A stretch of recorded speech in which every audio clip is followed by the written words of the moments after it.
Та бүхэн сайн байцгаана уу? Гурилгүүл өвсөн багш бидэнд зөөдний йогийн хичээл зааж байгаа. За энэ хичээлийнхаа эхний хагаст бид асуултанд хариулна. За ингээд хүмүүсээс маш олон асуултууд ирж байгаа. Мэдээж тэр болгонд хариулах тийм цаг бидэнд байхгүй. За тэгээд энэ бол маш гүнзгий сэдв учраас ер нь одоо бүгдийг нэгэнгүй ярина гэж байхгүй. Тиймээс ерөнхийд нь ярьж ингээд асуултнуудад ч гэсэн ерөнхий асуултнуудад бид хариулах болно. Гэхдээ энд сурсан юм дадуулахад та бүхэнд бол хангалттай. Эхлэн сурагчдын хувьд бол миний өгж байгаа энэ мэдлэг үнэхээр хангалттай. За эхний асуулт. Эмбүч та энэ унтахынхаа өмнөх хийх дасгал тэгээд хоёр дахь удаага өглөө эрт хоёр дахь удаага унтахынхаа өмнөх хийх дасгал энэ хоёрыг ингээд дахиад тодруулаад хэлээд өгөөч гэсэн байна. За ингээд унтахынхаа өмнө та одоо ингээд унтахад бэлэн болчлоо шүү дээ. За тэгвэл унтахынхаа өмнө эхлээд өөртөө массаж хийн. Өөртөө массаж хийгээд за тэгээд 9 удаагийн амьсгал авах дасгалыг хийн. Тэгээд сайхан сэтгэл нэгүсэл бод сэтгэлийн дадлага хийн. Тэгээд бомбын амьсгал. Бомбын амьсгалыг 7 удаа юм уу 21 удаа хийн. За эдгээр урьдчилан бэлтгэлийн дадлагуудыг хийгээд дараа нь бид одоо унталтынхаа байрлалыг эзэлнэ. Зүудний йогийн байрлалыг эзэлнэ гэсэн үг. За бяцлаглалын байрлал бол одоо арслан хэвтэлтээр баруун талаараа хэвтнэ гэж би тэгээд энэ ертөнцийн зүг чигээр зааж өгсөн. Тэр яг хойд зүг рүү толгоогоо харуулах амаргүй байгавал одоо болцоогоор л бол. Тэгтээ ямар ч гэсэн энэ баруун талаараа хэвтэх юм шүү. За ингээд болохгүй л өөрт тааламжтай байдлаар хэвтээд за төвлөрлийн байр гэхээр хоолойн хүрт. За ингээд хоолойн хүртэндээ линхва цэцэг түүний голд багшигаа заларч байгаагаар дүрслээд тэгээ багштаа залбирна. За ингэж бодсныхаа дараа энэ цэцэг энэ багш тэргүүтнийг бүгдийг өөртөө уусгана. За ингээд уусгахдаа за би өнөөшин тодхон зүйдээ үзэх тийм ажтдыг багшаасаа хүртлээ гэж итгэлтэй тэгж бодоод за тэгээд ингээд өөрийнхөө энэ биеийнхаа бүх ямыг нүдэ нэгэд харсан ч болно. Эргэн тойрноо хараад энэ бүхэн бол зүуд би зүудэлж байна. За ингээд өөрийгөө зүудэлж байна, би зүудэлж байна гэж нэг 11 удаа өөртөө хэлэх хэрэгтэй. Тэгээд бодолдоо мөн энэ бүхэн зүуд шүү гэж бодсон хэвээр байх хэрэгтэй. За ингээд дараа нь одоо энэ зүудний үе, сэрүүн үе хоёр ямар ялгаатай вүлээ тэдгээрийг эргцүүлэн бодно. За ингээд сэрүүн үед би нисэж чадахгүй, зүудэндээ би нисэж чадна гэгчлэн энэ бүх ялгаануудыг ингэж өөртөө дахин нэг удаа сануулад за ингээд нойронд автна. Одоо бяцлаглалын цаг гэж байгаа. Цаг нь бол одоо өглөө эрт гэж байгаа. Хамгийн сайн цаг бол өглөө эрт 2 дахь унталтын үеэр гэж байгаа. Тэгэхдээ яг үндсэндээ та энийг хизээч хийж болно. Тэр бол зүгээр хамгийн сайн цаг л гэж хэлж байгаа юм. За ингээд өглөөгөр зүудний нойрын дадлага хийхдээ бид 3 төрлийн дүрслэл үүсгэнэ. Энэ 3-аас аль нэгийг нь та өөрөө сонгох ёстой. За эдгээрийг бүгднийг бид одоо өмнөх хичээлүүд дээр маш тодорхой ярьсан байгаа. Энд зөвхөн давтан хэлж өгч байгаа. За ингээд эхний дүрслэл бол улаан линхва, тарны үсгнүүд дэлбэн дээр нь байгаа 5 үсэг байгаа. Тийм дүрслэл үүсгдэг. Хоёр дахь нь цагаан линхва цэцэг. Дундаа зөвхөн улаан А үсэгтэй голдоо. За гурав дахь нь цагаан линхва, голдоо шар тусалтай гэсэн ийм 3 янзын дүрслэлийг үүсгэж бяцлагдаг Тухай бид ярилцсан. Та эндээс аль нэгийг нь өөрөө сонгоно. За ингээд эхний дүрслэлийн үед бид одоо тарны үсгнүүдийг нэг нэгэнд нь ингэж уусгасаар байгаад тухай бүр бидний нойр улам ингэж гүнзгий төвшөнд орсоор байгаад голын үсэгт уусгад бид нойрсдог. За хэрвээ ингэж детальтай дүрслэхэд танд эвгүй байгаа бол хоёр дахь хувилбарыг сонгоод бол цагаан линхва цэцэг голдоо зөвхөн улаан А үсэгтэй. За энэ үед бол А үсгэн дээр төвлөрөөд тэгээд бяцлагж яагаад нойронд автна. За ингээд энэ хоёр дахь хувилбарын үед бол зөвхөн А үсгэн дээр л төвлөрнө. Ингэж тарны үсэг уусч муусах тэгж янз бүрийн тийм зүйлс байхгүй зөвхөн А үсгэн дээр төвлөрнө. За ингээд одоо үсэг нэг сайн холбогдож өгөхгүй үсэг дүрсэлж ерөөсөө чадахгүй байгаа хүмүүсийн хувьд зүгээр шар тусал. Цагаан линхван дээр шар тусал дүрслэх юм аа. За ингээд энэ гураас аль өөр тохиромжтойг эсвэл одоо өдөр болгон дүрслэлээ солиод өөр байдлаар нь ингээд өдөр ээлжлээд дүрсэлсэн ч мөн болно. За яг дараалал нь гэх юм бол энэ тэгээд та бүхэн үүний дүнд зүйдээ тодхон үзэх байхаа гэж найдаж байна. За тэгээд өглөө сэрэнгүүтээ нойрноос сэрэд таны хийх хамгийн ихний зүйл бол би зүүдэлж байна гэж өөртөө хэлнэ. За тэгээд өдрийн турш болж өгвөл мөн энэ бүхэн зүүд шүү би зүүдэлж байна гэж өөртөө хэлж явах хэрэгтэй. Гин байн өөртөө сануулж байх нь зохистой. За ингэж байвал таны шөнийн дадлагад тустай. За дараагийн асуулт. Ингээд өглөө сэрчээ дахиад унтаж чадахгүй байдаг хүм анх унтахтаа шууд энэ дадлагыг хийвэл болох уу гэсэн асуулт байна. Болно, мэдээж болно. За дараагийн асуулт. Энэ зүүдний йогийн дадлага үхлийн үеэр, зууртын үеэр яг яадгийн бэ гэсэн асуулт байна. Тэгэхээр зүүдний йогийг сайн хийдэг хүн зууртын үед одоо маш тустай гэж та хэлсэн яг ямар тустай яаж энийг ашиглах вэ гэсэн асуулт юм шиг байна. За хэрвээ та тодхон зүүдээ багаар бодоход 7 удаа та зүүдээ тодхон үзчих юм бол нас бараад зууртад ороход та зууртыг таних боломжтой гэж одоо номд бичигдсэн байдаг. Зуурт хүн нас бараад зууртын бардад ороход ерөөсөө тэр хүний хамгийн анхны асуудал юу байдаг вэ гэвэл нас барс өөрийгөө өвчлээ гэдгээ мэддэггүй. Тэгэхээр энэ зүүдний йог хийдэг хүн бол шууд мэдэх нь шүү. Зууртыг таньна гэсэн үг. Бид унтдаг, унтаа зүүдэнд автдаг. Зүүдэнд автаад байж байхдаа бид зүүдэлж байгаагаа мэддэггүй. Тэрнтэй адилхан бид нас нөгччүүд нас барцсан байгаагаа мэдэхгүй зууртын үед бид яг л амьд байгаа юм шиг санаад яваад байдаг. За ингээд бид унтахаар хэвтээд унтахад зүүдэлнэ. Ингээд зүүдэлж явахдаа бид зүүдэлж байгаагаа мэдэхгүй. Тэгээ сайхан зүүд байвал бид жаргаад муухай зүүд байвал бид зовоод яваад байдаг. Ингээд зүүдэнд ороод бид зүүдээ таниагүй тохиолдолд бидний жаргах уу зовх уу гэдгийг зүүд шийдээд яваад байгаа. За тэгэхээр одоо түүнтэй л яг адилхан нас барчаад бид нас барснаа мэдэхгүй яваад байна гэдэг одоо маш их асуудал юм. За тэгээд тодхон зүүдийг та хэрвээ 7 удаа яг тодхон зүүд үзсэн байхад зууртад оронгуудаа тэр даруй та таних болно зууртыг. Би зууртад орчлоо би нас барцсан байна гэж шууд таних болно. Тэгэд ингэ таньсны ашиг тус нь юу юм бэ гэвэл зууртад биш үү? Энэ янзын төөрөгдлийн үзэгдлүүд танд гарч ирж үзэгдэнэ.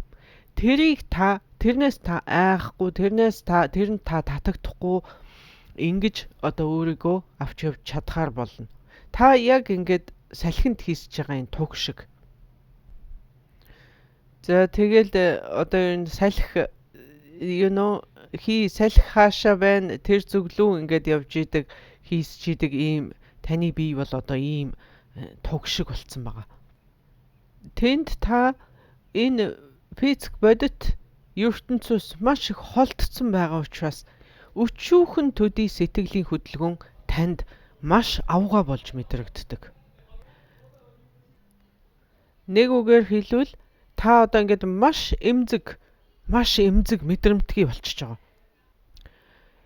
Тэгэхээр та хэрвээ тэрийг таньчих юм бол, зуурдыг таньчих юм бол тэр болгоноос болж зовхгүй нэ шүү дээ. За тэгэл айх чочих тэр бүх сэтгэлийн хөдөлгөөн одоо та өөрөө хяндаг, эрхэндээ оруулдаг тийм болно л гэсэн үг. За ингээд зуурд хэмээн таньна гэдэг бол одоо зүүдний йогийг хийж ирсний ач тус юм аа гэж ойлгоход болно. За дараагийн асуулт. Та ингээд нойр муутай хүмүүст яаж сайн унтах вэ гэдэг талаар зөвлөгөө өгөх үү гэсэн асуулт байна. За ингээд бид одоо зүүдний йогийг хийхэд унтахдаа хоолой хүртэн төвлөрөх ёстой. Тэгтээ хэрвээ та маш бүх унтдаг хүн бол хоолой хүртэндээ биш духныхаа хүртэнд төвлөрч унтвал сайн. За тэгвэл зарим хүмүүс одоо ингээд маш хөнгөн унтдаг. Одоо сэрүүн байгаа унтж байгаа хоёрын яг завсар аль нь ч мэдэгдэхгүй, сэрүүнч байгаа юм унтж байгаа юм мэдэгдэхгүй. Эсвэл ингээд зүүд ороод эренгүүт шууд сэрчих жишээтэй тийм тэгж унтдаг хүмүүс байдаг. За ингээд тийм хүмүүсийн хувьд өөрийнхөө хүн хүртнээс 12 хуруу зайтай доошо нууцын хүртэндээ ийм хар бөмбөлөг байна, хар цэг байна гэж дүрслээд тэн дээр төвлөрөх юм бол маш гүн унтдаг. Та өөрийнхөө энэрл нэгүсэл сайхан сэтгэлийг одоо хамаг амтан нэг бодсон сэтгэлийг үүсгэснээр та тэрийг хорвоогийн төгсгөл хүртэл огторгын энтэй тэлж байна гэсэн үг. Тэгэхээр яагаад бидэнд сайхан сэтгэл, энэрл нэгүсэл бод сэтгэлийн дадлага ийм чухал байгаа юм бэ гэдгийг та бүхэн одоо ойлгосон баха. За ингээд унтаж чадахгүй байгаа нойрны асуудалтай хүмүүсийн хувьд духны хүртэндээ нэг юм бөмбөлөг, хар бөмбөлөг, мөн хувийн хүртэндээ 2 дахь хар бөмбөлгийг дүрслээд төсөөлөн бодох юм бол, тэн дээрээ төвлөрөх юм бол унтахад тустай байдаг. За энэ хар бөмбөлөг аль болох жижигхэн тэгээд хүнд байна гэж бодвол тустай. За тэгээ хүмүүсийн унтаж чадахгүй байгаа шалтгаан юу юм байгаа гэдгээс одоо ихэнхдээ хамаарах бах. Тэгтээ бас унтаж чадахгүй байгаа хүмүүс зүүдэндээ бодлоо тоолвол тустай гэж мөн ярьдаг. За дараагийн асуулт. Энэ А үсэг цагаан дэлхийн ухаан дээр байж байгаа А үсэг яагаад улаан өнгөтэй байгаа юм? Уг нь бол шороо махбод эхэлж уусдаг юм чинь шар өнгөтэй байх болов уу гэж би бодсон гэсэн асуулт байна. За энэ талаар би та бүхэнд одоо нэлээд удаа хэлжсэн.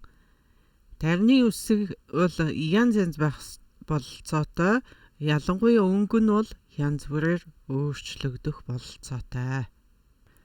За бидний бясалгал ямар зорилготой байна гэдгээс шалтгаалаад өнгө нь өөрчлөгдөж байгаа гэсэн үг. Энэ яг л таны хувцс худалдаж авдагтай адилхан юм шүү дээ. Жишээлбэл та одоо хуримд явах гэж байгаа бол ямар өнгөтэй даашин завах уу? Та өөр зүйлд явах гэж байгаа бол ямар өнгөтэй даашин завах вэ гэж сонгож байгаатай адилхан юм аа.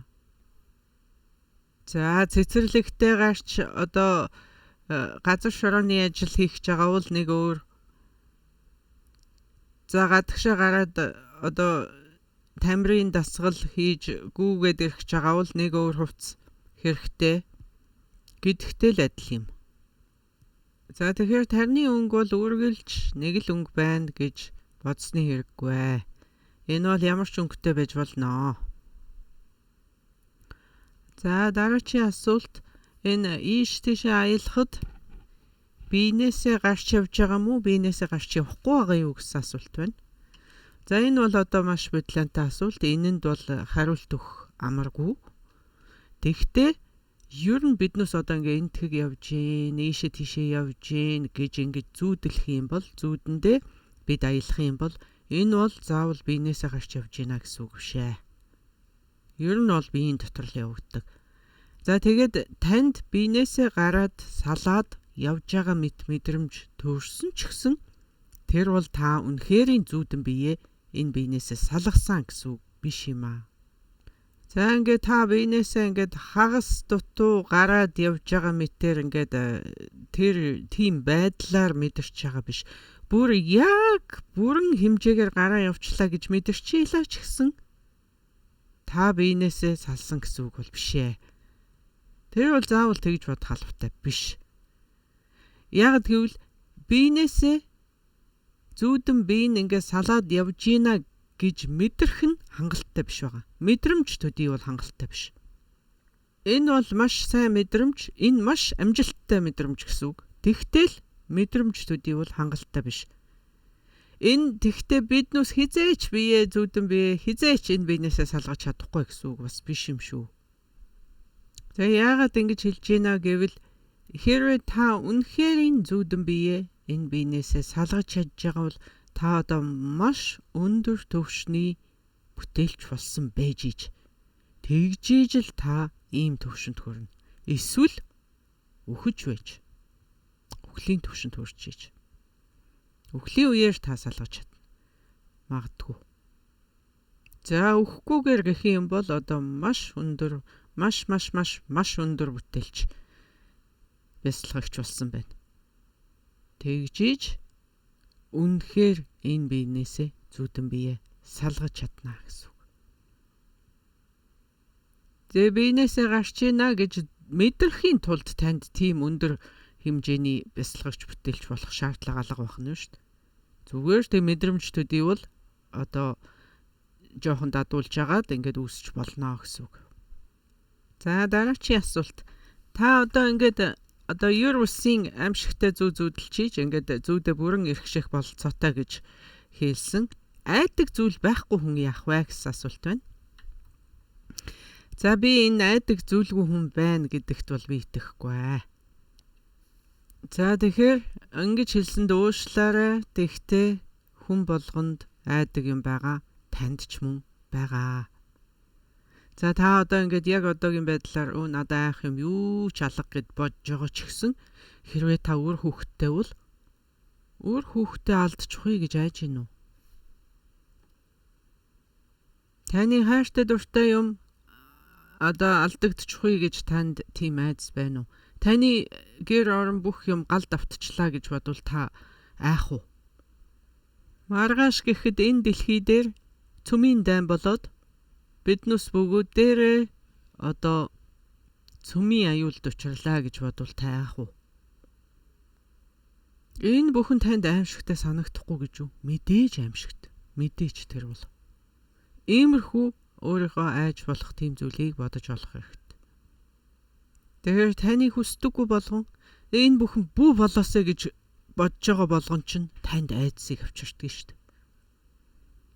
Яг энд одоо тухайн мөчөд айх зүйл байхгүй мэ санагдж болно. Тэгтэл сайн нухацтай харах юм бол хүн болгонд айдаг зүйл байгаа. За ингээд та зүүдээ ингээд бүрэн эрхших гэд ингээд маш аимшигтай зүйлийг ингээд одоо тодхон зүүдэндээ үзчихитэл таны айдас цаанаасаа төрнө. Таны айдас цаанаасаа төрнө. Тэр үед нь та одоо энэ бүхэн зүүд шүү. Би зүүдэлж байна гэж хэлж чадах юм бол одоо таны тэр одоо тодхон зүүдээ эрхших явдал илүү хүчтэй болж ирдэг байна. За тэгэхээр гэгэр хүртэл бидэнд айдас бол байж л байх болно гэж хэлнэ. За ингээд миний асуулт хариултын хэсэг үгээр одоо төгсөж байна. Мэдээж та бүхэн маш их асуулт байгаа. Тэр болгонд хариулах одоо болцоо байхгүй гэж хэлсэн. За тэгээд энэ хариулт маань хангалттай болоогүй л та бүхнээс би хүлцэл өчье. Ер нь бол ингээд хүмүүстэй яг өөдөөс гарч суугаад ном зааж яхад хүмүүсийн царай зүсийг хараад ингээд юу бодож байгааг нь таамаглаж болдог. барагцаалж болдог. Гэтэл одоо ингээд онлайнаар зааж байгаа учраас тэр болгон хүмүүсийг харах бололцоо байхгүй. Тэгэхээр тухайлах бололцоо над байхгүй байна. Тэгээд зарим хүний царайг харлаа ч гэсэн энэ компьютерийн цаанаас нэг их сайн тод харагдахгүй байгаа учраас би одоо та бүхнийг сэтгэл ханамжтай байгаа мó үгүй юу гэдгийг хэлж чадахгүй нэ. За ингээд яагаад бид ингээд энэ бүхнийг зүүд мэт хараад би зүүдэлж байна гэж өөртөө хэлээд байгаа юм бэ гэвэл бидний энэ харж байгаа бүхэн чинь бидний үзэл юм. Бидний үзэл. Бидэнд харагдж байгаа энэ бүхэн бидний үзэл. Амьдрал гэдэг бидний ертөнцийг үзэх үзэл. Тэгэхээр би зүүдэлж байна гэдгээр бид энэ үзлээ өөрчлөх гэдэг. Жишээлбэл та намайг одоо ингээ харахад би энд ингээ харагдаж байна. Би энд байхгүй гэсэн үг шүү дээ. Би байж байна. Тэгэхдээ намайг хинбэ гэдгийг одоо таны бодож сэтгэж хүлээж авч мэдэрч байгаа тэр үзэл чинь таних байгаад. Би бол энд би гэдэг хүн ингээ байж ин тэгсэн ч гэсэн намайг хэрхэн үзэх вэ гэдэг үзэл чинь таних байгаад. Өөрөөр хэлбэл та намайг хэрхэн үзэх вэ гэдэг чинь танаас шалтгаална. Та намайг сайн хүн гэж үзэх үү, муу хүн гэж үзэх үү, та надад дуртай байх уу, дургүй байх уу, тэр бүх мэдрэмж, тэр бүх үзэл чинь таних. Тэг би хичнээн сайн хүн байлаа гэд танд намайг сайн хүн бишээ, энэ муу хүн гэж үзэх тийм эрхчин бол үргэлж байдаг. Та тэгж үзхийг хүсэх юм бол та намайг муу хүн болгон харах тэр болцоогоо үргэлж олно гэсэн үг. Түүнтэй адилхан Бурхан багшийг сайн хүн гэгэрсэн хүн энэ бол агуу хүн гэж бодохгүй байх эрх нь хүн болгонд байж байгаа. Гэтэл тэр бол энэ ертөнцийн байж болох хамгийн дээд байдгаал. За тэгэхэд л одоо Бурхан багшийн талаар хүн болгонд адилхан бодол байгаагүй шүү дээ. Адилхан үзэл байгаагүй. Түүний одоо ах нь байна уу, дүү нь байна уу, тэр хамаатных нь касн нь одоо ямар их буруу үзэлтэй байлаа. Түүнийг хизээч үнэлдэггүй, хизээч энэ бол одоо авгаа хүн гэж үздэггүй тийм сэтгэл түүнд төрдөггүй л байсан байгаа. Тэгэхээр Бурхныг юу гэж үзэх вэ гэдэг сонголт танд байгаад байгаа. Намайг юу гэж үзэх вэ гэдэг сонголт танд байгаад байгаа. ертөнцийг хэрхэн харах вэ гэдэг тэр үзэл танд байгаад байгаа. Тэгээ та энэ бүхнийг зүүд юм шүү дээ гэд үзчих юм бол та тэрийг зүүд шигээр хүлээн авчдаг гэдэг. Тэгээ зүүдээ эрхшээхийг оролдоод түүнтэйгээ адилхан өөрийнхөө энэ амьдралыг энэ том зүүдээ ч гэсэн эрхшээхийг оролдоно гэсэн үг. За бидний үзэл бол бидний урдын тэр улмөрөөс шалтгаалж төрдөг. Тэгэхээр бид одоо энэ бүхэн зүүд юм а гэдгээрээ бид өөрсдийнхөө үзлийг тодорхойлж байгаа.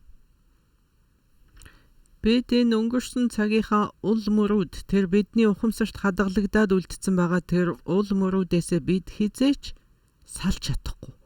Хизээч салж чадахгүй учраас бид бүх юмыг тэрхүү ул мөрүүдтэй түшиглэж суурилж байж хараад байгаа.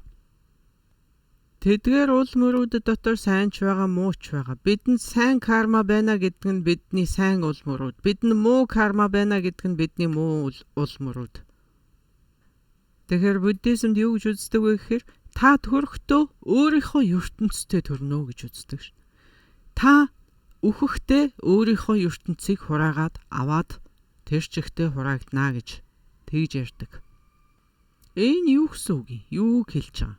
Энэ чинь та өөрийнхөө үзэлтэй төрөөд өөрийнхөө үзлийг аваад үхнэ л гэсэн үг үстэй.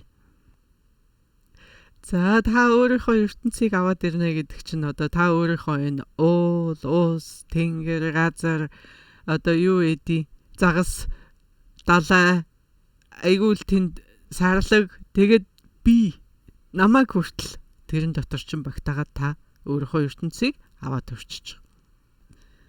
Та өөрийнхөө хувилбарын бүрэлгүүл увсан гэдэг хүнийг аваад төрчнө гэж боддоо. Та энэ ертөнцид өөрийнхөө ертөнцийг аваад ирнэ. Тэрэн дотор чинь би бас байгаа гэж яриад байна шүү дээ. Энэ чинь л юу хэлээд байгаа юм бэ гэвэл та өөрийнхөө үзэлтэй төрн та өөрийнхөө үзлийг аваад өгнө л гэсэн. Биднес юмыг яг үнэн байдлыг яг байгаагаар нь тийм харах чадвар бидэнд байдаггүй юм байна л да. Тэгэхээр яаж хардаг вэ гэхээр өөрсдийнхөө үзлийн үүднээс л хардаг. Бид яаж хардаг байх нь гэхээр бид үнэн байдлыг өөрийнхөө үзэлтэй нэгтгээд нийлүүлээд ингэж хардаг юмыг. Тэгэхээр яг аль нь үнэн аль нь миний үзлийн тэрийг биднээс нэг их сайн салгаж ялгаж чаддаггүй байх. Та намайг авчаагүй би энд байж л байсан. Тэгвэл тань намайг үзэх тэр үзэлтэйгээ та төрчихөж байгаа байхгүй юу? Та өөрийнхөө ертөнцтэй төрнө гэдэг чинь та өөрийнхөө энэ үзэлтэйгээ төрнө л гэсэн үг юм. Тэгэхээр энэ үзэл гэдэг юмнаас та зөвхөн гэгэрч байж сална. Хуусан чанарыг онохын цагт байна штэ. Та зүүднээсээ чөлөөлөгдөж, сэрчин зүүднээсээ сэрнэ. Тэгээд та энэ үзлээсээ чөлөөлөгдөж. Тэгэхээр та юмыг яг байгаагаар нь харах тэр үе бол ерөөсөө хуусан чанарыг олж гэгэрлийн утгыг олох тэр үе юм. Тэр үед та юу ч зүүд мэт харахгүй. Та зүүднээс бүрэн сэрх юм аа. Ингээд заримдаа ийм юм байдаг штэ та бүхэн мэдгүй. Би одоо ингээд маш сайн хүн баймар байлаа. Би үнэхээр сайн хүн. Би одоо хүн болгоны хувьд л сайн хүн баймар байна. Гэтэл таны үзлийг би яагаад ч өөрчилж чадахгүй гэж болно штэ. Яагаад ч өөрчилж чадахгүй. Яагаад гэвэл энэ үзэл чинь таних байхгүй. Та л өөрчилж чадна. Та хүсэх юм бол штэ. Та хүсэх юм бол энэ үзлээ та хэрвээ намайг үзэх үзлээ өөрчлөхийг хүсэхгүй бол хинч тэрийг өөрчилж чадахгүй. Тэгэхээр ноёд хатагтай нараа. Хүн болгон танд дуртай байж хүн болгон таныг хайрлаж алган дээрээ бөмбөрүүлж гин гэж бүү гардоо. Тэгж бүү хүлээ. Хүлээгээд нэмэргүй. Бурхан багш ч гэсэн энд амжилт олоогүй юм штэ. Бурхан багш хүртэл хүн болгоныг өөртөө дуртай болгож чадаагүй штэ. Бид одоо гэгэрсэн бодгаалуудын бүгдээрнгийнх нь хүч чадлыг нийлүүлж ягаад бүх хүчээ нийлүүлээд зүтгэсэн ч гэсэн нэг хүний үзлийг өөрчилж чадахгүй юм шүү дээ. Амжилт олохгүй. Яа гэвэл эн чинь тэр хүний үзэл, тэр хүн өөрөө л хүсчиж өөрөө л өөрчлөнө тэр үзлээ. Тэрнээс биш гаднаас ямар ч хүчрхэг, ямар ч бодгаал байгаад тэрийг өөрчилж чадахгүй. Биднес яг тэгдэг штэ та бүхэн мэдхүү. Энэ яагаад намайг ингэж буруугаар ойлгоод байгаа? Яагаад намайг муу хүн шиг үзээд байгаа? Яагаад гэж биднес тэгээд идэг штэ. Би үнэхээр сайхан, би үнэхээр энэ зөв хүн байгаад хахад яагаад энэ намайг ингэж байгаа юм гэ биднес тэгдэг. Тэгээд тэр хүн болгоноос асуусан би сайн л хүн байгаа үстэй. Тэ? Таныг харахад би сайн л хүн байгаа үстэй. Яагаад энэ хүн намайг сайн гэж харахгүй байгаа?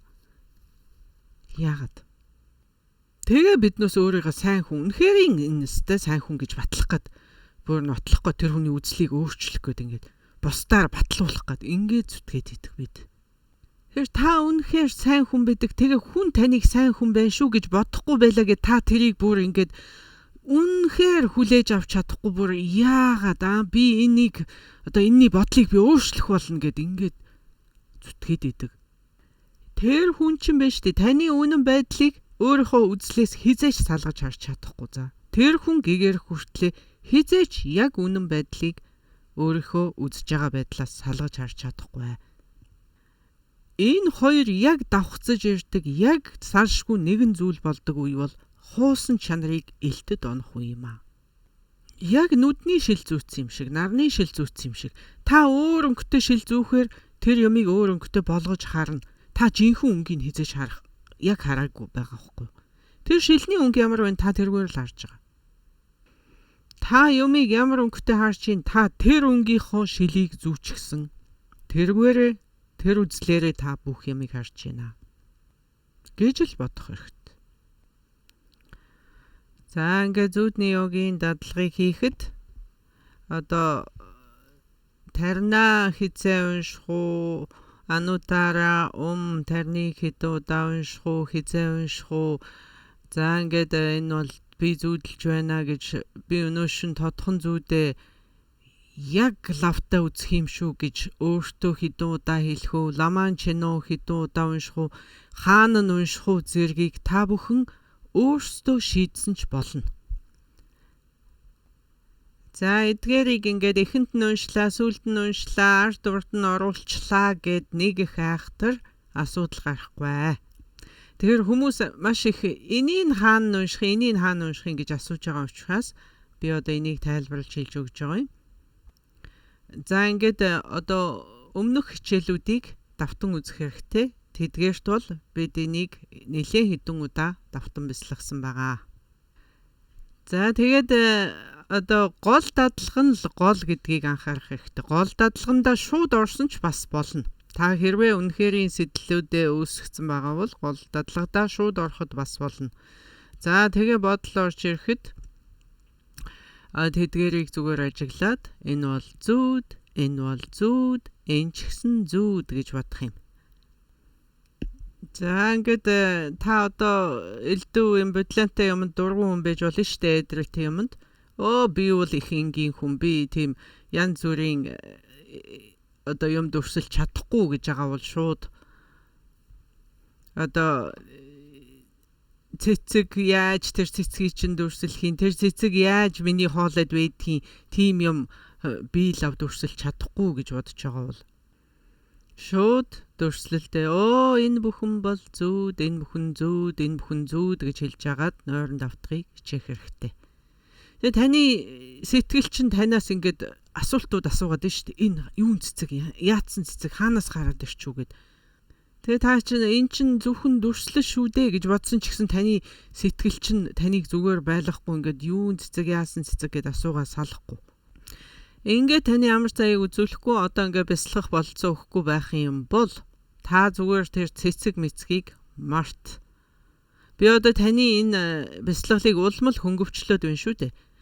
Цэцэг мэцгээ мартаад зүгээр бүх энерги хоолойдоо төвлөрүүлээд хоолойдоо төвлөрөхийг хичээх хэрэгтэй. За ингээд төвлөрөөд байж итл чинь одоо бодол дахиад орж ирэх юм бол ирж байгаа бодол болгоныг энэ бол зүүд. Явж байгаа бодол болгоныг энэ бол зүүд. Төрөх болгонд нь энэ бол зүүд, арилах болгонд нь энэ бол зүүд. Ямар ч дүрслэл үүсэхгүйгээр зөвхөн ингэж бясалгасан ч бас болно. За ингээд та бүхний бясалгалд одоо бэрхшээлтэй хэдэн зүйл байдаг. За заримдаа таны одоо тодхон зүйл үзэх юмсан гэсэн сэдэл маш хүчтэй, хэтэрхий хүчтэй юм, хэтэрхий одоо ийм хэтэрхий чанга таны одоо нервийг стресс дүүсэн тийм айхтар чанга байх юм бол сэдэл хэтэрхий чанга байхаараа нойр зүхтаад явчихдаг. Нойр ерөөсөө хөрөхгүй байх, нойр ирэхгүй байх тийм тохиолдол байгаа. Та ингээд тэнд ингээл хөвтөөл хүлээгээл тодхон зүуд үзэх гээл ингээл хөвтөөд байдаг, нойр нь ирдэггүй. Яагаад ингээд та хүлээгээд авах юм бол хулгайч ирэхгүй гэдэг үг байдаг шүү дээ. Түүнтэй яг адилхан би тодхон зүуд үзнэ, би тодхон зүуд үзнэ гэд ингээд хэтэрхий хурцаар хүчтэй бодоод ахаар одоо таны нойр чинь хулжаад алга болчдөг байна. За тэгэхээр энийг та өөртөө тохируулах ёстой. Энэ бол эхний асуудал. За ингээ хоёр дахь асуудал нь зүүд эрэнгүүт та сэрчих тохиолдол байдаг. Заримдаа тодхон зүүд үзэнгүүт сэрчих тохиолдол мөн байгаа. За ингээ гурав дахь асуудал нь бол заримдаа тодхон зүүд үзэж эхэлж байгаад алга болчдөг. Өөрөөр хэлбэл таны зүүдний 5 минут та зүүдлээ гэхэд эхний 1 минутанд нь тодхон зүүд байжгаад сүүлийн 4 минутанд нь тодхон зүүд биш болчдөг. Гэх мэтлэнгийн олон асуудлууд байж болно. За ингээд таны дадлага бясалгал амжилттай болохгүй байх хидэн мөн одоо саад бэрхшээл бий. За 1-р энэ бол зөвхөн тодхон зүүд үзэхийн зүүдний ёгийн дадлагч биш. Ерөнхий дадлагад. За та багштай итгэх бишрэл сүжиг бага байх юм бол энэ бол одоо таны бясалгал амжилттай болохгүй байхын нэг шалтгаан болдог байна. Яагаад гэвэл багшид шүтэх сүсэг бишрэл гэдэг бол нэг нууц түлхүүр юм гэж ойлгох хэрэгтэй. Тантрын бясалгалын нэг гол түлхүүр бол багшийг шүтэх явдал байдаг. За ингээд тарны ёсонд багш гэдэг бол хамгийн чухал үүрэгтэй. Тэгээд одоо багшийн эгөөцрийн дадлага бол энэ тарны ёсны суур дадлага байдаг. Тиймээс багштайгаа болон энэ үзэж байгаа номтойгоо маш сайн харьцаатай биш байх нь таны дадлага бясалгалд саад бэрхшээл болно. За хоёрт нь тарны самая буюу тангараа биелүүлэхгүй байх явдал танд бэрхшээл болно. За дадлага бясалгалаа тогтмол хийхгүй байх гэсэн үг. За ингээд 3-т таны амьдралд маш чухал үйл явдал болж явах, маш том төсөл дээр ажиллаж явах зэрэг ийм том үйл явдал таны хажуугаар амьдралд чинь явагдаад байвал тэр үед хийж байгаа дадлага бясалгал чинь сайн болохгүй. Таны амьдралд олон том үйл явдал тохиолдоод таны сэтгэл санаа ийм олон зүйл рүү сатаарсан. За тэгээд өөр юмд одоо санааг чинь зовоогоод байгаа тийм тохиолдолд дадлага бясалгал амжилттай болохгүй. За ингээд янз бүрийн одоо муу энергитэй газар очих зэрэгт жишээлбэл одоо нэг олон хүнийг зэрэг алсан ч байдаг юм уу, 100 хүн, 1000 хүнийг алсан тийм газар очих үед маш их харгислал явагдажсэн түүхэнд одоо тийм муу үйл явдал болсон хэмээн алдарсан тийм газруудад. За ийм газар ийм муу энергитэй газар хүмүүстэй учирсны дараа таны тодхон зүүд үзэх дадлага сайн болохгүй. За ингээ хэрвээ та өндөр зэрэглэлийн бүтээлч бясалгагч болцсон байгаа тохиолдолд юу ч танд хамаарахгүй. Тэр бүхэн танд хамаарахгүй. Тийм болоогүй байгаа цагт ийм жижиг юмнууд хүртэл танд саад тотгор болдог байна. За ингээ мөн адилхан маш муу энергитэй хүмүүстэй уулзах, тэдгээрийн хувцс зэргийг өмсөх, хоолыг нэдэх, орон гэрт нь хорогдох. За тэдний эд юмсыг авах, тэднээс мөнгө төлбөр авах.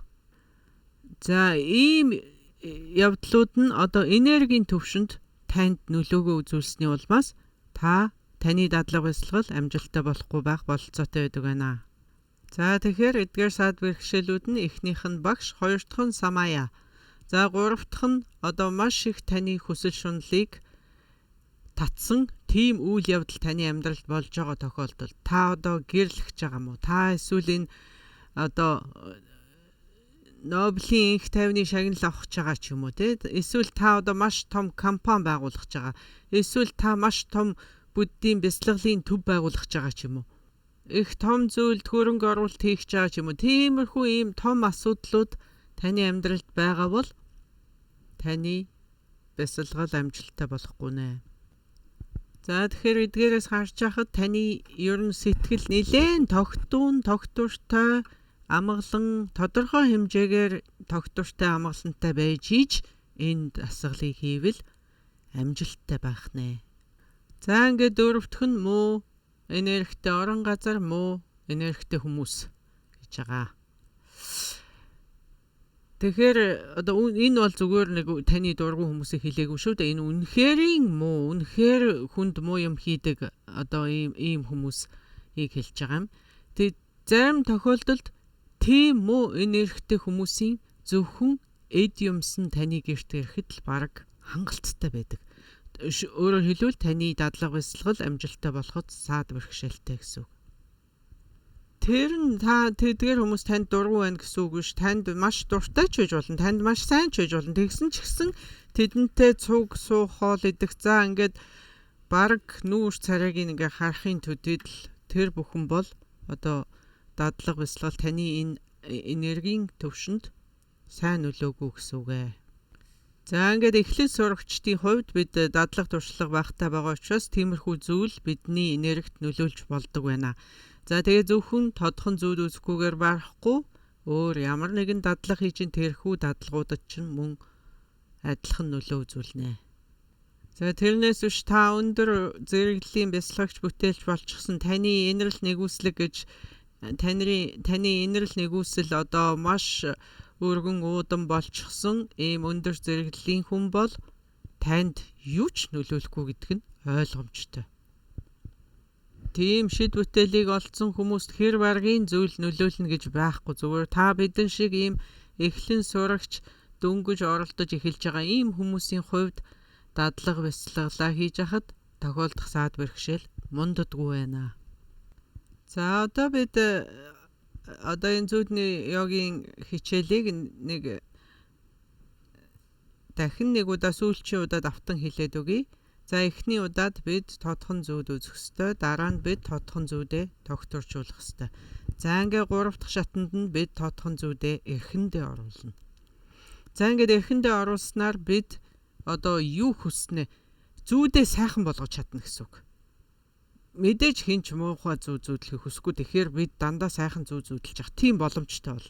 Яагаад гэвэл бидний зүүд бидний эрхэнд орчиж байгаа учраас тэр юм. За ингээд ер нь бол зүүд гэдэг юу, нойр гэдэг, унтах гэдэг бидний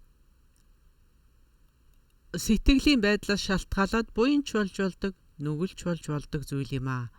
Одоо хувирах бололцоотой тийм сэтгэлийн төлөв гэж явдаг. Тэгэхээр хэрвээ та буйны сэтгэл өөрлөд унтах юм бол таны нойр зүүд тэр чигтээ буян болох бололцоотой. Хэрвээ та маш нүгэлтэй зүйлийг бодж жагаад унтах юм бол таны шөнийн бүхэл зүүд, шөнийн нойр тэр чигээрээ хилэнц болох нь бий гэсэн үг. Таны одоо унтахын чинь өмнөх нойронд автахын чинь өмнөх хамгийн сүүлчийн бодол. Өөрөөр хэлбэл таны нойрыг буян болох уу, хилэнц болох уу гэдгийг шийдэх чадaltaй гэж байна шүү дээ. За тиймээс бид одоо зүүдээр хшэнэ гэдэг маань ерөөсөө зүүдээ сайхан болгоно л гэсэн үг. Сайхан болгоно. Сайхан зүүд, баг зүүдээ сайхан болгочих юм бол тэр нь эргээд бидний энэ их зүүдэнд нөлөөлөх юм аа.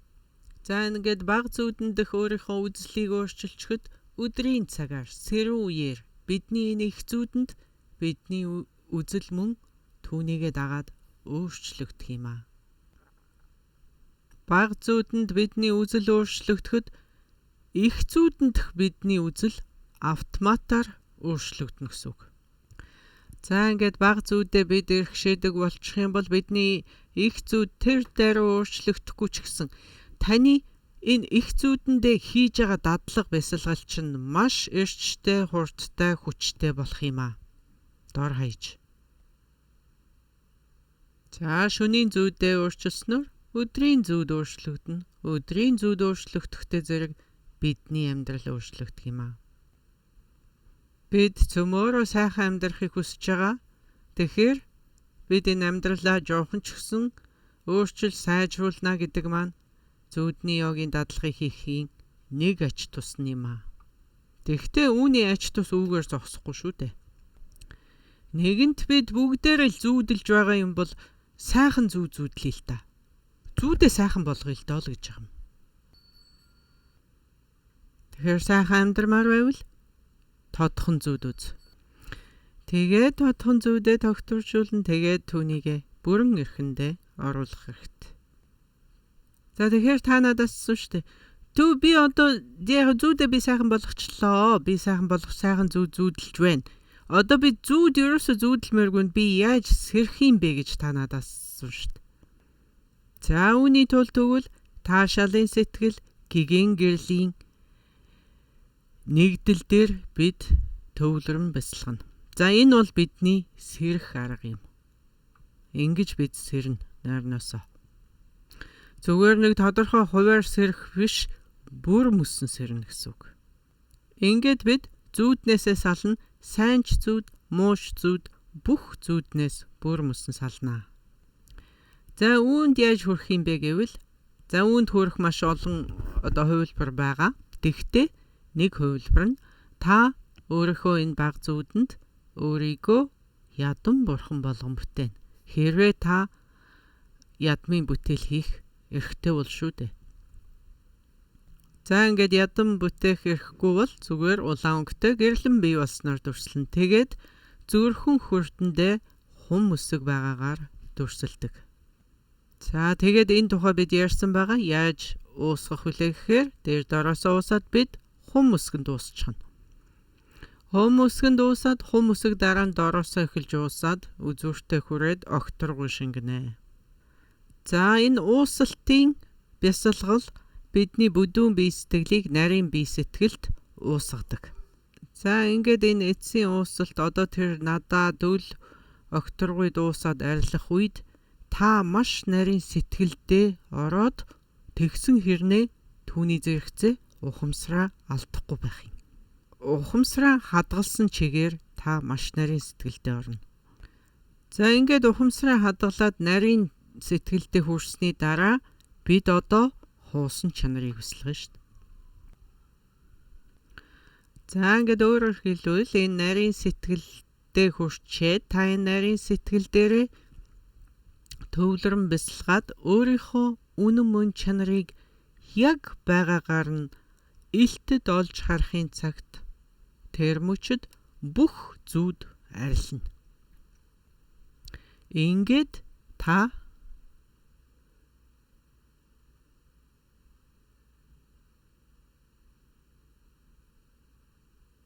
сэрхүй төрнө гэсэн үг.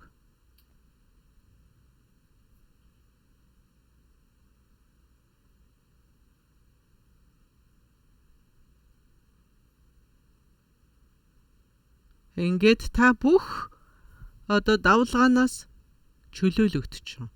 Танд төрхийн давлгаа байхгүй, үхлийн давлгаа байхгүй. Танд унтахын давлгаа байхгүй, сэрхийн давлгаа байхгүй. Ямар ч давлгаа байхгүй. Мөн жаргалтай жаргалгүй гэсэн тэр бүх давлгаанууд бүгд арилж алга болно. Бүр мөсөн шүү дээ. Энд төгс сэрхийг л бид яриад байгаа. За хэрвээ та үнэхэрийн тодхон зүуд үзчихэл юм бол та энэ зүудэндээ юу дуртайгаа хийж болно? Ялангуяа сэтгэл оюуны төвшөнд сурах, мэдэх, боловсрох тийм зүйлийг бол энд маш амархан хийж болно. За ингээд зүүдийг ерөнхийд нь харахад бидэнд 4-5 төрлийн тийм ялгаатай зүүднүүд байдаг гэж хэлж болно. За үүний хамгийн ихнийх нь бол байгалийн зүүд. За ингээд хоёр дахь нь өдрийн зүүд, гурав дахь нь шөнийн зүүд. За дөрөв дахь нь эгүүзрийн зүүд, тав дахь нь илт онохын зүүд гэж байдаг байна. За тэгэхээр эндээс энэ хамгийн ихний зүүд, хамгийн сүүлчийн зүүд хоёрыг бид өнөөдөр энд ярихгүй. Яагаад гэвэл бидний сэдвтэй нэг их холбогдохгүй учраас. За ингээ өдрийн зүүд гэхээр бид мэдж байгаа. Энэ бол бидний амьдрал. Энэ сэрүүийн амьдралыг өдрийн зүүд. За шөнийн зүүд гэхээр бид мөн бас мэдж байгаа. За шөнийн зүүдийг мөн дотор нь 4 хувааж болдог байна. Гэвч энэ талаар бид мөн тодруулан ярих тэм цаг бидэнд байхгүй байна. За ингээд сонирхуулах үднээс эгүүзрийн зүүдний талаар хэдэн үг хэлье. За эгүүзрийн зүүд гэдэг нь хэрвээ та маш өндөр зэрэглэлийн бясалгагч болчих юм бол та ингээд хамаг хүрд судлуудаа ингээд нээчихсэн учраас танд янз бүрийн үзэгдлүүд орж ирдэг. Тэрийг бид эгүүзрийн зүүд гэж нэрлэдэг. За ингээд тийм хүмүүс яадаг вэ гэх юм бол төмөөгийн дадлага ч юм уу янз бүрийн энэ тантрын дадлагуудыг хийж хагаад тэдний энэ хүрд судлууд нь онгоогдчихдаг учраас, нээгдчихдэг учраас тэдний тэр сайн уул мөрүүд нь ингээд дээшээ ургаж гарч ирдэг гэсэн үг. Тэгэд үзэгдэл болон үзэгддэг байхгүй. Эдгээр үзэгдлүүдийг бид зүүд гэж нэрлэж байгаа юм л да. Эгүүцрийн зүүд гэж. За жишээлх юм бол одоо би мундаг том эгүүцэр болсон байлаа гэхэд чи миний үзэгдэлд бясалгалт гэсэн үг. Бясалгалын хүчээр л эднүс гарч ирж байгаа шүү дээ. Тэгээ миний бясалгалд шаагж мөний борхон багш миний өмнө гарч ирээд үзэгдэж болох юм. Үзэгдэхээр зогсохгүй тэр гараа даллаад өглөөний мэнд гэж танд хэлж болох юм. Эсвэл бүр германаар Guten Morgen гэд хэлж ич магадгүй. Вау, борхон багш гарч ирээд тантай ярьж болох нь шүү дээ. Та ингээд сэрүүн зүүдэндээ нэг ёсны. Ямар ч унтаагүй ийм сэрүүн байдалтай мөртлөө та тэдгээр үзэгдлүүдийг үзэх нь шүү дээ.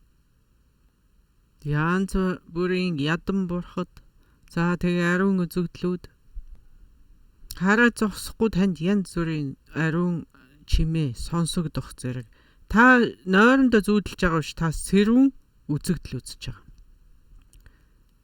Яагаад тэгж ийм гэхээр та бие онгойлгочихсон учраас танд янз бүрийн үзэгдлүүд үзэж байгаа.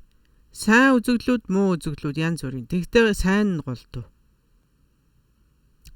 Тэгэхээр та бие онгойлгочно гэдэг чинь та хогийн савны тагийг авчлаа л гэсэн. Таны бие гинүү, таны тарих гинүү, таны сэтгэл гинүү ерөөсөө тэнд агуулгаж байгаа юм бол хогийн сав. Тоошгүй олон төрлүүдийн тэр хогоор дүүрэгч гсэн хогийн сав. Онгойж байгаа нь тэрээ. Юу тэгэхээр үзэгдэл дуурахыг хэлхийн арга байхгүй шүү. Тэр олон төрлийн турш хураас нь тэр их хогийг агуулсанд энэ савыг та онгойлгох бололцоо гарч ирж байгаа нь одоо инээ. Тэр энэ дотор яг олон сайн зүйлүүд ч байх бололцоотой л доо. Сайн зүйлүүд ч байх бололцоотой. Тэндээс юу гарч ирэхийг таашгүй гэдэг шүү.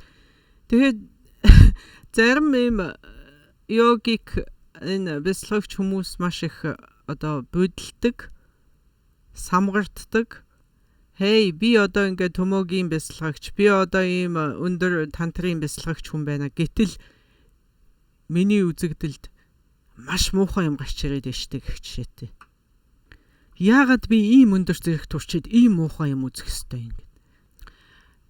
За тэгэхээр энэ хогийн савн дотор юу байгаагаас шалтгаалаад таны сайн үзэгдэл үзэх, муу үзэгдэл үзэх чинь шалтгаалдаг байна.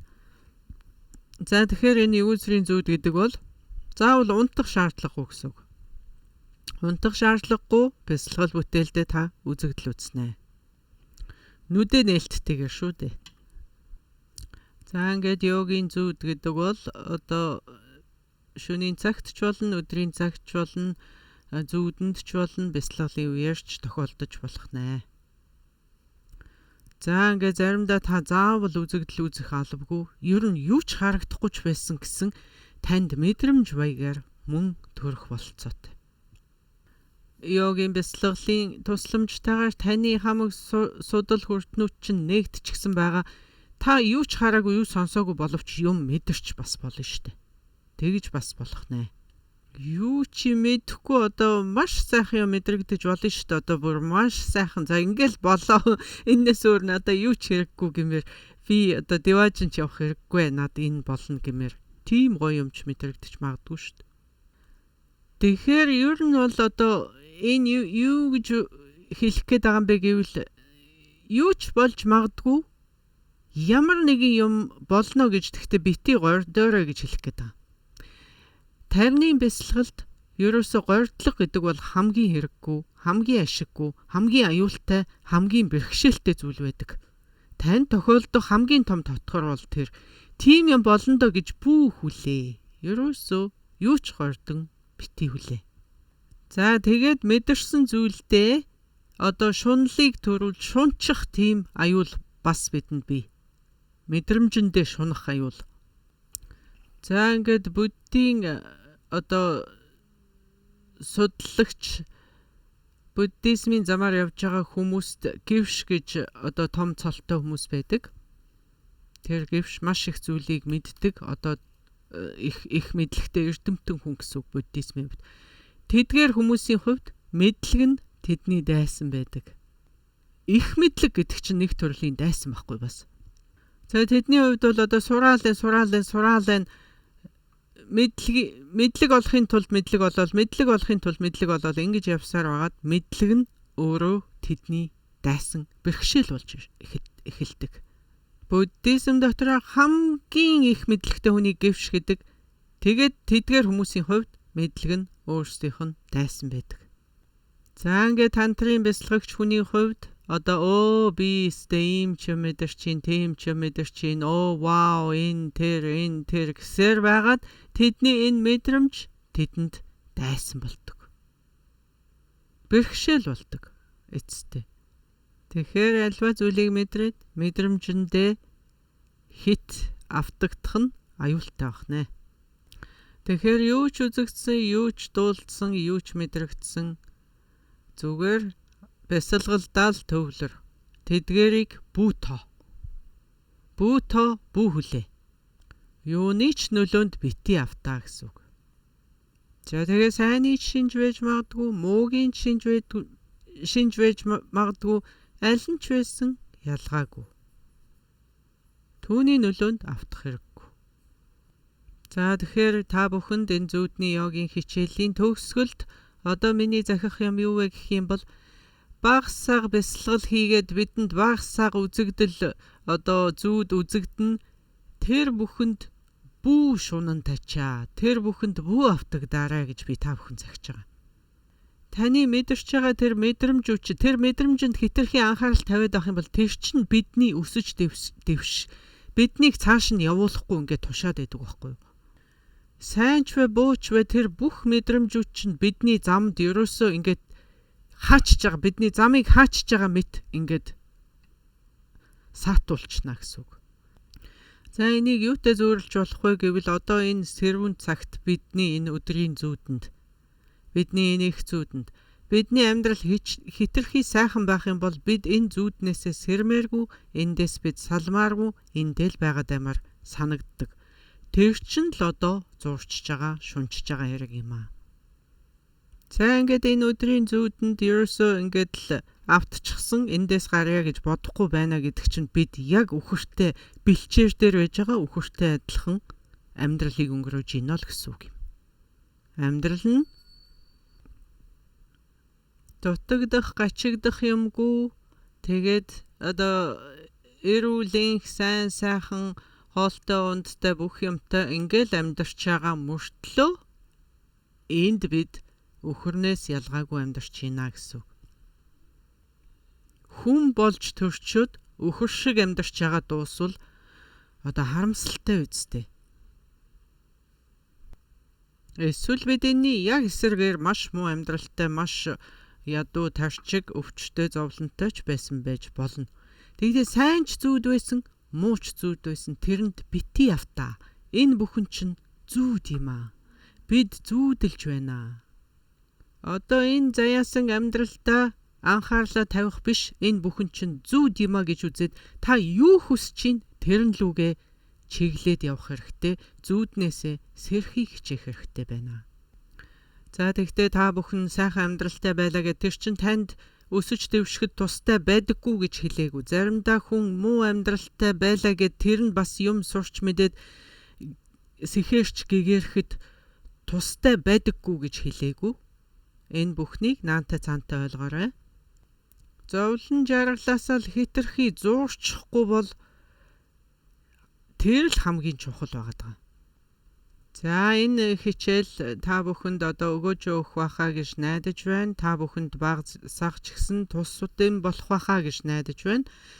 Энэ хичээлийг болон мөн өөр багшаас, өөр номноос, өөр судлагдхуунуудаас ингээд дахин судлаад энэ талаар сайн гүнзгий суралцаарай гэж би та бүхэнд хэлмээр байна. Би ч мөн өөр багш нараас хичээл сонсож, өөр номноос уншиж судалж ингэж өөрийгөө мөн дахин сэргээж яваа. Та бүхэн мөн тэгж яваарэ. За ингээд альва нэгэн алдаа энд гарсан бол хүлцэн төвчээрэй. Миний орчуулганд ч гэсэн буруу, муу, зөв алдаа гарсан бол инэр нэгүслээрээ. За ингээд зохих зориулга ерөөл уншихаа бүү мартаарай. За та бүхэнд баярлалаа. Баяртай.